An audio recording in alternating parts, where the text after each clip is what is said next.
Hi, it's Sharon, the Architect Coach, and today I'd like to tell you what my response would be to the second most popular question I get asked. What kind of training do I need as an enterprise architect, and where do I get this training from? Well, of course, I'm going to answer first with the answer, my own training at thearchitectbootcamp.com. I used to flog my own training all the time just because of the practical nature in which I take and the direction in which I take, and also that I truly believe that the best way for one to learn is to learn a little bit of theory and then try to apply it, especially to their own situation.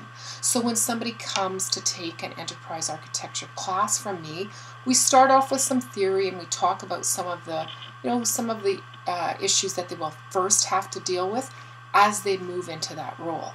Now, I also like for people to bring to me their current situation. So, for example, some knowledge of what they're doing in their organization and how they might apply it as we learn the different components of enterprise architecture.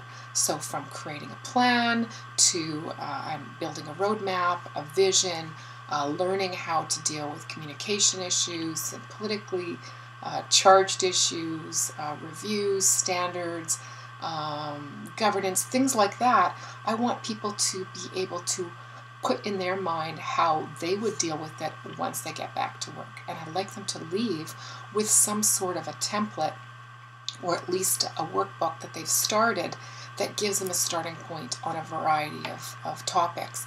Now, one of the more popular methods today, and I believe that's truly because of the organization that fuels it, as well as the ability to gain certification, is through something called TOGAF, T-O-G-A-F.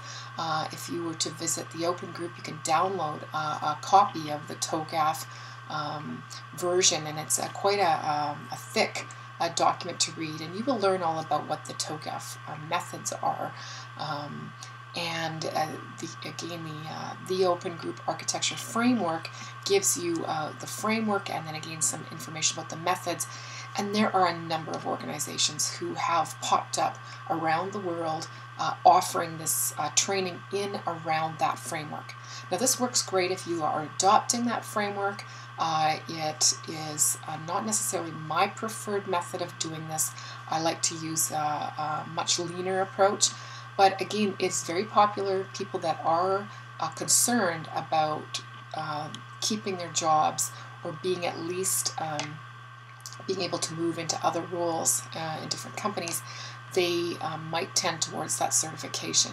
Again, if you are a strong believer in certification, whether or not if you're coming from the employer role, this might not be the best for you because of the ability then for employees to move around.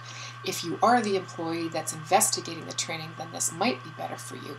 I would just really check it out, and as well, you probably want to have a really good idea of what your enterprise architecture program is going to use for a methodology before taking that training, because taking it and then trying to use it with another might be a little bit cumbersome and time consuming.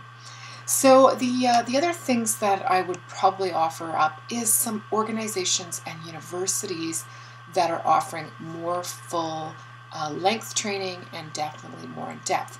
Now, these might be a little bit less practical in nature because of the instructors that might be delivering. If you can find somebody that has had an enterprise architecture role and possibly or preferably the same time as they're teaching, that's just perfect. Again, if you've got that time. So if you are a student or you have an organization that's willing to fund and put you through something like that, that in-depth training is just absolutely fabulous. And if you were to contact me outside of these videos, I'm sure that I could help steer you if there were some in your area. Now, something else that I do really stand behind is, of course, mentoring and coaching. And of course, again, that is what I do. But there's an awful lot of other reasons for that. So learning beside someone that has been in that role will help guide you through the minefield if I like to term it that, or the unknown grounds that you are definitely going to encounter when you first step into this role. Because it is so different, it becomes something that elevates you much more towards the business and in that middle ground between technology and business, which might be quite foreign to you. And there's going to be a lot of questions that you need to ask and a lot of turns that you need to take. And having somebody that is beside you or at least guiding you will help you, step on as few of those holes or in as few of those holes as possible. Now, if you can find someone on the job, make sure that they are adequately trained themselves, as well as they are aware of your needs and not just having you just kind of follow them around. You have to put some kind of structure around this in order for it to be successful. Now, my recommendation there on that on-the-job training blend with the coaching, mentoring, you would like to look for some activities that you can perform so that you can be trained. And if you have a copy of my book, you will see in there that there are a few, there's actually quite a page of examples of activities that you can perform to train yourself or to get trained. I'll just give you an example here. If you need training in becoming more politically savvy, you might want to step in beside the enterprise architect who is tasked with setting standards and help them gather the information and then shadow them while they present to the organizations inside your information technology groups as to how things might be standardized or choosing which standards you follow. These are often incredibly politically charged, and because you might have come from the IT role, you'll most likely understand the players and see what it really feels like to step outside of that and try to facilitate something like that and deliver a message that potentially some might not want to hear. So that's just one small example. The other methods you might learn or might use to get trained is through books, through groups, and online information such as blogs. Again, this is a longer way around, and without some sort of a map or a guide to take you through these things, it is quite lengthy and again most likely riddled with hiccups. So again, you might want to choose one of the other routes, but augment it, especially augment it with books. Now, if you were to search for me on Amazon, I do have a list that I did create of some of my favorite books.